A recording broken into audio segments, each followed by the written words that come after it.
Angel fans, you know that the bullpen in Anaheim has been a bullpen for us fans. And last season, we were hopeful. We thought maybe Perry Manassian made some moves to help the bullpen, and it looked like he did, and then there were still some issues. So today, John and I are going to talk about the bullpen, who's in, who could be in, and who we could add through free agency. It's time to get locked on with Mike and John, and this is Locked On Angels.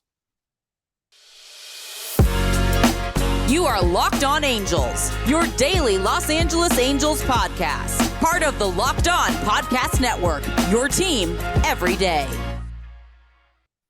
We hope that GMPM is listening because we have some great ideas today. Thanks for making Locked On Angels your first listen of the day. Every show is free and available on all platforms like Apple Podcasts and Spotify. And the best way to help us out is by giving us a rate and a review. And if you're watching on YouTube, let us know that you're here with a like and a comment, and make sure that you're subscribed to the show. And then there's a little bell. You click that bell, you're going to be notified every time a new episode drops.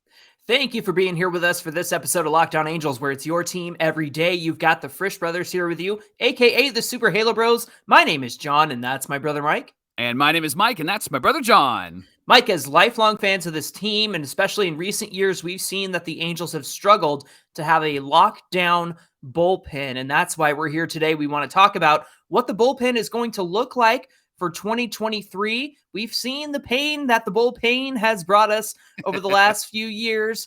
Last season, in fact, we were hopeful that Perry Manassian's offseason moves would be the solution. In fact, he signed Ryan Tepera, Aaron Loup, and Archie Bradley, and extended actually a new contract to Raisel Iglesias to be our shutdown closer. And with bullpen options and relievers who are always very volatile, it didn't quite work out the way that we thought. In fact, we've brought it up several times on the show. Aaron Loup had a .95 ERA with the Mets in 21, and then he came over. Keep bringing that up. I know, but that just goes to show the volatility of relievers. You can spend all the money you want, but sometimes they're going to be good, sometimes they're not going to be good. But there's a few things that we need to talk about today, and it is regarding the bullpen and who's in. What options do we have? Who could we add through free agency, maybe even a call-up? So let's start with a conversation of who's going to be in this bullpen in-house with the Angels. Yeah, as of right now, here are the names that would be in the bullpen. First, the human glitch, Jimmy Herget, who actually had a really great second half to the Angels season last year.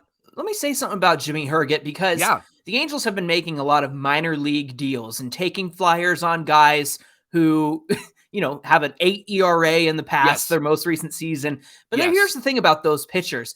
What they're looking for is not the results. What they're looking for are the product that they bring to the mound. In terms of pitches, the kind of pitches that generate swings and misses. They find these guys, they sign them to minor league deals, and they find the things that they can do well and work with. And that's what the Angels are currently doing. I know we haven't made a big splashy move in about a week, right? It's been about a week since Hunter Renfroe.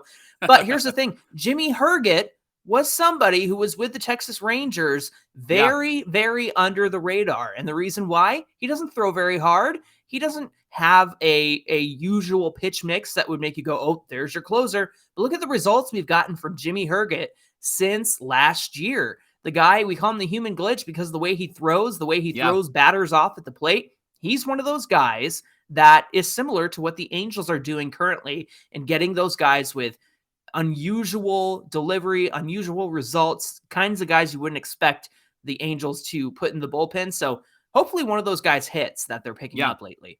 Well, one of the most recent names was Chris Davinsky, who was on the Astros when they won the World Series in 2017. He struggled in his last 25 appearances over the last, 4 or 5 years. But if they can get him right, I think that there's some potential there. He's got Herget potential, right? He's got a bit of a deceptive windup, and he's got really deceptive pitches. So hopefully there will be something that works out there. Another name in the bullpen that we're a fan of is Jaime Barria. I think he's found his sweet spot, and I think he's somebody that can eat up some innings. Andrew Wantz is another name, and we're a big fan of him. Austin Warren, Now, 2 years ago, he was great. Last year, he was hurt and wasn't really as consistent. Just a foul ball to the face? Good grief. That's not his fault, practice? right? Yeah. That's not his fault, which is good news because it's not an injury in the arm. It was just a freak accident. But I think Austin Warren actually could be a really key piece in this bullpen. He gives me Scott Shield vibes. Does he give you Scott Shield vibes? I guess you could say that. Yeah. I want to wait and see. Yeah. He just has that wind up and he's got that kind of that aura about him. And then, of course, Aaron Loup, you mentioned, who just was not himself last season. Ryan Tepera was not great last season, although I did see that he was in the top 5 in soft contact. It just was a matter of where the balls actually landed in the infield or in the outfield. So he had a bit of tough luck. So I think the Ryan Tepera that we'll get in 2023 is better. Jose Quijada, he's got a great fastball, and then he's got, I think a change. He does have an off-speed pitch. Yeah. I think he's probably got to add one more pitch. Got to add a slider. He's got to add one more to be really effective. Just talk to Shohei. Shohei can see something and teach you. Oliver Ortega, I was really impressed with him. I thought he was the bullpen hero for the first half because he was coming in and really solving a lot of issues. The name that really comes up a lot with Locked On Angel fans, and Angel fans in particular, is Chris Rodriguez, John. Yes. That guy has this potential in him. We see, maybe because it's Rodriguez, we see K-Rod in him, but he's got that end of the back of the bullpen kind of strength to him, kind of vibe to him. And I know he's been hurt, but I would love to see what he could do in 2023. And it sounds like he's back to pitching regularly and feeling really good about where he's at right now. Yeah, he's healthy. And the thing about C-Rod is with the history of shoulder stuff and the back issue he had last season, I think he's going to be a reliever, Mike. I know that we've seen him start. I know that we've seen him out of the bullpen in 21, and he looked great. His stuff is nasty. And I think if you want to keep him healthy, I think the bullpen is the way to go. Somebody I was impressed with at the end of the season was Zach Weiss. Give him an inning, give him 2/3 of an inning. He can get you through. And he seemed to get better as his short tenure with the Angels went on. Finally, Jose Marte, he's the one that we confuse with Elvis Peguero all the time because they both had really high velocity. But Marte, I think, had the same issues. I think it's all about location for him. Right. Somebody I think would be great for the bullpen, Mike, Tucker Davidson. He's a lefty. We've tried him out as a starter, and he's one of those guys who can get through the order once, maybe twice. Right, but that's a good point. Once he's through the order again, he really tends to struggle. But give him an inning or 2 or 3 even at the most. I think you can rely on Tucker Davidson. I think he's out of options too, so they might have to figure out a slot for him, and maybe a long reliever would be a really great piece, or maybe he's somebody who can come in and eat up a couple of innings. John, the stats for the bullpen were not fantastic, but we're used to that as Angel fans. Angel bullpen ranked 18th in the league with a 3.95 ERA. They were 24th in the majors in strikeouts. They struck out 553 batters. Here's kind of a reference point to give us an idea of if that's really good or not. The Cubs led all of baseball. Their bullpen led all of baseball with 716 strikeouts. Who's in the Cubs bullpen? Jeez. I know. Let's go figure that one out, right? And the Cubs weren't too great either, but their bullpen was really strong. And then the Angels bullpen ranked 25th in the majors in allowing home runs. So that's not good. 81 home runs. And only the Rays, interestingly enough, they gave up more. They gave up 83. So we did 81. They gave up 83 in the American League. And then as for the closer position, the Angels had 7 different guys that picked up saves last season. We had 38 saves.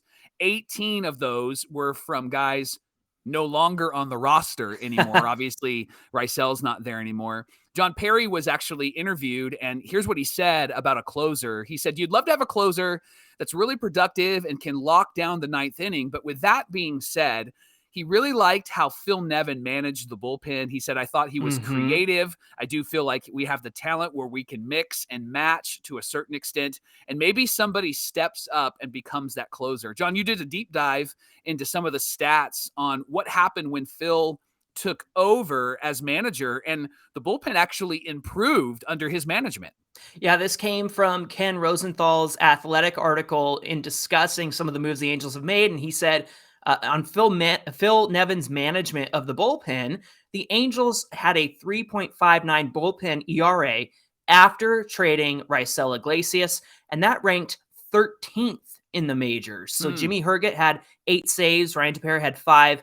Aaron Loup and Jose Quijada each had 1. Mike, you and I have said, if you go back and watch the episodes where we're frustrated with Joe Maddon and his bullpen usage and his starter usage, I think that he got this team out on the wrong foot when it came to pulling the starters early and mixing and matching the bullpen pieces with guys on base, not giving them clean innings. I feel like there was a very clear, different approach from Phil Nevin, and that's where Perry and Joe Maddon argued. Maddon has been going around saying Perry was trying to tell me how to use the bullpen. Well, yeah, because you were doing it poorly and terribly. And so I think Phil Nevin is somebody who's listening to Perry Minasian because he's new in this role. Yeah. He's new in this job, but it works. It's working. And the stats show that it's working. So I think if the Angels get off on the right foot this season in terms of starting pitching, letting those guys get some length and bringing in bullpen pieces with clean innings, I think we're going to see very different results this season. Well, coming up on Locked On Angels, who is available as a free agent for the Halos to consider to help improve this bullpen? We're going to talk about that. But first, Locked On Angels is brought to you by Simply Safe. Now, during the holidays, property crimes like burglaries and package thefts, they spike nationally. You know this if you're on TikTok or on Instagram Reels. You can see all of those Ring cameras and Simply Safe cameras that are telling you that. That's why Simply Safe actually is here and want to give you some help this holiday season. They're offering 50% off their award-winning security system so that you can feel more safe and secure this holiday season. With Simply Safe, they have a whole home security system with HD cameras for inside and for outside. They also offer advanced sensors for every room, window, and door in your home. And they even have hazard sensors that detect fires, floods, and other threats in your home. And with a top-rated Simply Safe app, being safe is convenient and easy for you. You can stay in complete control of your system anytime and anywhere. When somebody comes to your house and you're not there, you can arm or disarm. You can unlock for guests. You can access your cameras. You can adjust your system settings for when you want to get alerts or when you don't want to get alerts and how far you want your cameras to reach into the road. It's really awesome. So this is your big chance to save some big money on the only security system that we recommend here at Locked On. You can get 50% off a new Simply Safe system at simplysafe.com/lockedonmlb. This is their biggest discount of the year, so do not wait. At simplysafe.com/lockedonmlb, you can get this discount today. And remember, there's no safe like Simply Safe. We want to thank you for making Locked On Angels your first listen today. And for your second listen, check out Locked On Sports today. Look, there's a lot of sports going on. There's there's NFL and NBA. There's the World Cup. And chances are you're not going to be able to watch all of it. However, Locked On Sports Today has your back because you can get the games that matter the most, the biggest stories in sports, going beyond the scoreboard and behind the scenes with local experts and insights only Locked On can provide. So they'll give you everything you need to know in just 22 minutes a day. Locked On Sports Today is available on this app, YouTube, and wherever you get your podcasts. We listed some of the names that were familiar to us in the bullpen and that will probably be in the bullpen in 2023, or at least considered for the bullpen in 2023. But there are some options in the minor leagues that we have to talk about because there are some big names that were drafted in the last couple of years by Perry Minasian that you just can't ignore. And so, Johnny, why don't you start us with what I think might be the most popular name, the biggest name, the most intriguing name. Why don't you talk a little bit about Ben Joyce? Yeah, we got Ben Joyce this past draft, and quite frankly, he might be a perfect option for the Angels this season. He had 13 innings pitched, and he had a K rate of 13.85 Ks per nine. Now, obviously, that's working, one inning at a time. Yeah, that's really explosive. He's striking out all 3 batters. That's what's happening here. Right. In 13 appearances at Double-A, he had a 2.08 ERA, a 1.15 WHIP. That's walks and hits per innings pitched. So he's allowing about 1 batter based on a hit, based on a walk. And then he allowed opponents to hit just 220 against him. He only gave up 3 earned runs. None of them were home runs, Mike. And Perry Minasian on Ben Joyce, he said if he plays in 2023 in the majors, Perry Minasian said, hey, we're never going to rule anything out. So he might have a very clear path to the majors this season if he impresses in spring training. Yeah. Now, Ben was not the closer for the Trash Pandas. Nope. He was drafted, and then he was immediately placed on that team. The closer for the Trash Pandas, John, was Eric Torres, and he had a great year. 51 innings pitched. Listen to his K rate, 14.29. Woo! Like, this guy was striking out more batters than he was facing. Like he was striking out everybody. And can I add that he had a 1.59 ERA and 22 saves with the Trash Pandas. So somebody in our comments said, you guys got to talk about Eric Torres. And I said, it's like you read our show notes. We're talking about him. I can't wait. Yeah. Eric Torres could be an option here because, you know something, Mike, the path to the major leagues, especially for pitchers, starts in AA. We saw Chris Rodriguez move up from the Trash Pandas. We saw Reed Detmers move up from the Trash Pandas. So I think that especially Ben Joyce and maybe even Eric Torres, these guys are going to get some looks, and they could be helping us out next season. I know they're young, but John, I don't think you should count them out either for possible closer. And I don't think they'll be the closer when the season starts. I think that we'll probably see a combination of Herget and Tepera and maybe one other person, maybe Aaron Loup if the need is called for. I don't like Aaron Loup in that role, but he might be one of the names, right? Or maybe Austin Warren, something like that. But I think Ben Joyce and Eric Torres are two really good options. And I think Eric actually might be somebody they're going to pay close attention to. Two other bullpen pieces that we can't ignore is Luke Murphy and Colton Ingram. Luke Murphy had a really great year. Now think like middle relief, think coming in and maybe locking down the 7th and 8th inning type of role. That's what these two guys did. Murphy was 44 and 2/3 innings pitched. His K rate was 10.48. So again, these guys know how to miss bats. I know it's AA, but they're already learning how to miss bats. Colton Ingram actually had a really great season, 60.2 innings pitched and had a 10.8 K rate. And he's actually on the 40-man roster, John, so they don't have to make like a specific move to get him on the roster. Yeah, he's got a 2.67 ERA. He had 10 saves. And let me bring up Luke Murphy again. He had a 2.62 ERA, and he was 7-2 last season. So these guys that have Trash Pandas were good. I know they have these winning records. Colton Ingram being on the 40-man roster, that makes that an easy decision to call him up because he's already part of that. You don't have to make a corresponding move. So I would love to see him make a step up as well. Of course, Sam Bachman is a name that we all know, and he's been working as a starter. A lot of people think that he could be a back of the bullpen guy as well. And then I want to talk about, we alluded to it earlier, those recent pickups that the Angels have been making. How about Jacob Webb, who was picked up from the Braves? He's 29 years old. He's got a fastball that sits 92, 94. He's topped out at 95, 96. He's got some run on that fastball. He's got a good changeup at 80 to 83. That's a good miles per hour difference, about 10 miles per hour or so between the fastball and the changeup. Good depth, good run. And then he's got a curveball, Mike, 78 to 81 with 1 to 7 inches of movement, and it's almost Slider-esque, right? You see those curveballs that whip one way or the other, and you're like, was that a slider? Was that a curveball? I couldn't really tell who that or what that was. So there's a lot of intriguing names internally with the Angels. So of these names, who do you think would make a case for being in the bullpen in 2023? I think the two names that we already mentioned are going to be names that they're going to pay attention to, and that's Ben Joyce and Eric Torres. And I think because they have them in the minor leagues, Angel fans, we can't get irritated if the Angels don't go and get a closer and go and get a guy that's going to be the back of the bullpen guy.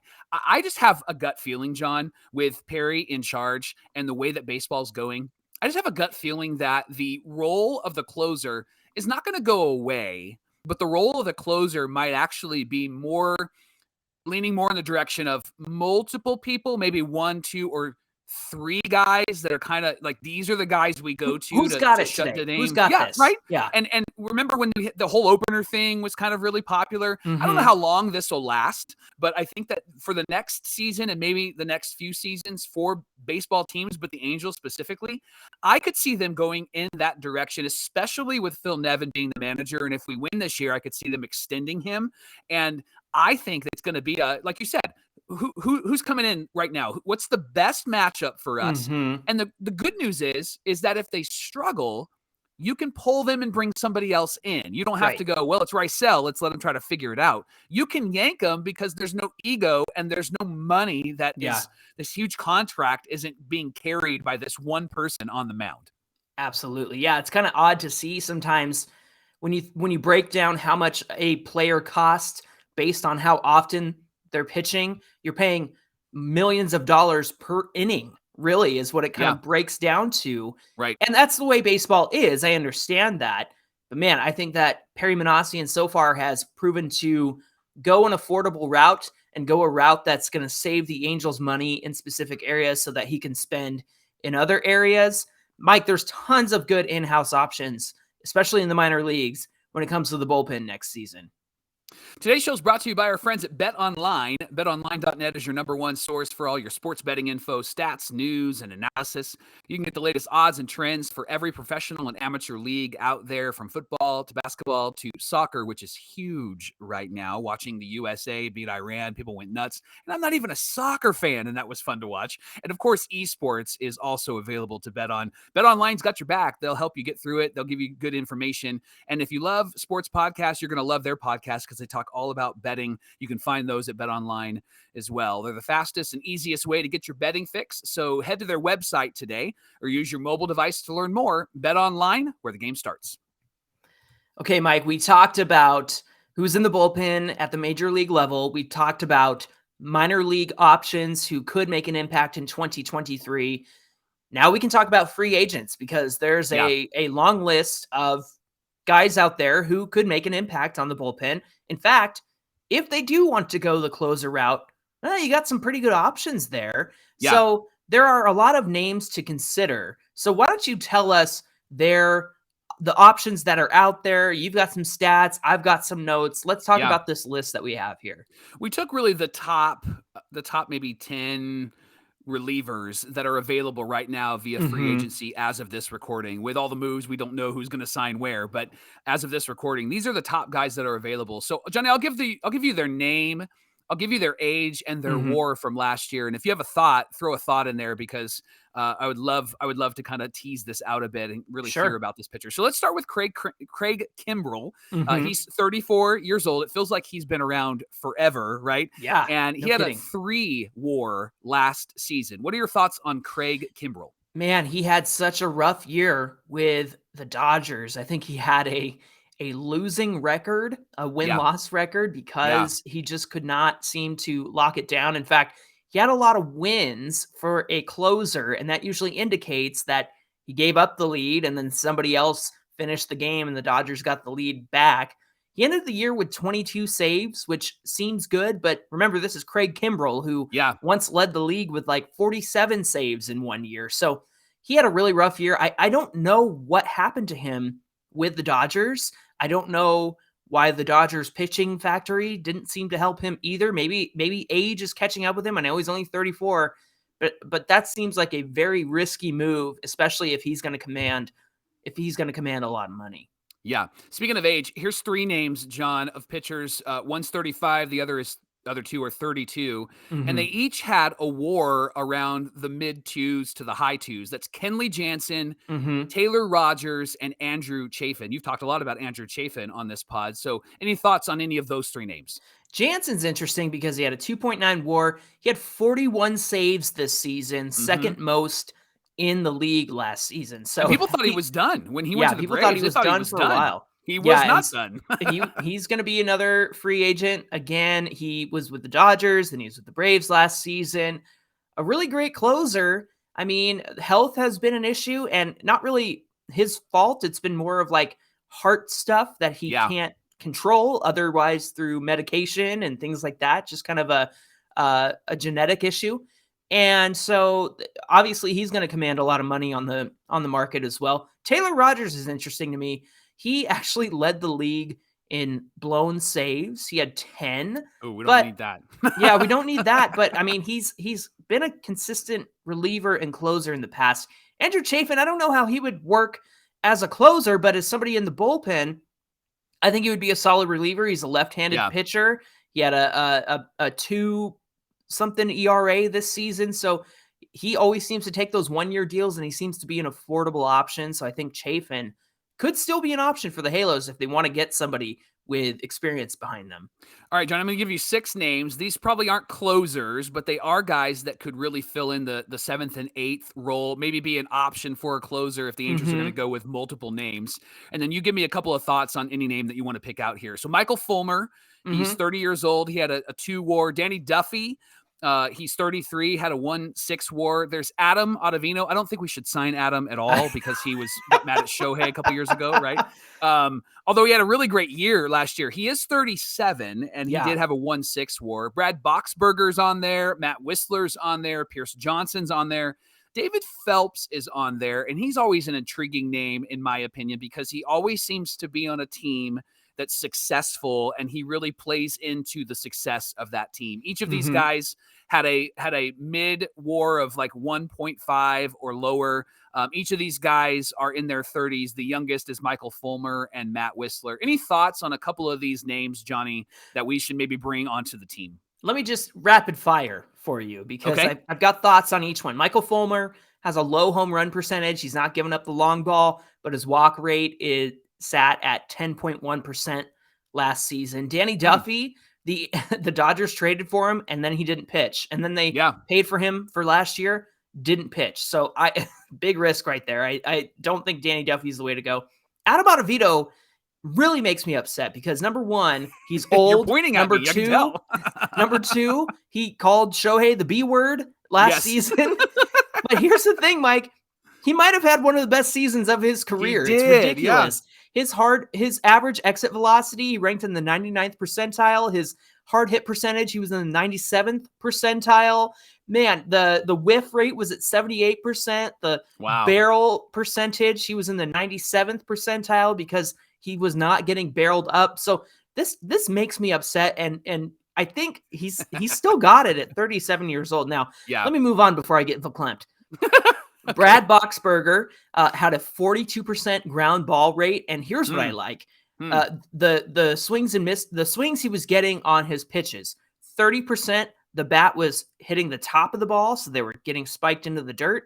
Wow! And 30%, the hitters were under the ball, so that was causing pop-ups. So popping it up. He's a pretty interesting option. He is 35. Matt Whistler, he got better with the Rays. In fact, he had a 1.62 ERA plus, so he's 62% better than league average in terms of pitching. Pierce Johnson, I think, is a no. He had right forearm tendonitis that kept him out from April to September, and he pitched well when he came back.